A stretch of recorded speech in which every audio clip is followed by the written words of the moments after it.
Hello everyone, welcome back to my channel. তো আজ চলে গেছি কলকাতার দক্ষিণেশ্বরের মায়ের কাছে পুজো দিতে। তো চলো কিছু কিছু ক্লিপ নিতে পেরেছি, আর ঠাকুরের ওখানে ক্লিপ নিতে পারিনি কারণ কি সে ক্যামেরা অ্যালাউ করছিল না।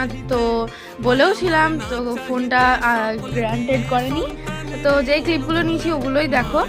তো আজকে তো গেছিলাম মেনলি যেইটার জন্যে, সেটা হচ্ছে গঙ্গা স্নানের জন্যে। তো দেখতেই পাচ্ছ কতটা জায়গাটা সুন্দর দেখতে। তোমরা কারা কারা এসছো দক্ষিণেশ্বরী মায়ের কাছে পুজো দিতে আমাকে কিন্তু কমেন্টে জানি। তো আজকের জন্য এতটাই, টাটা।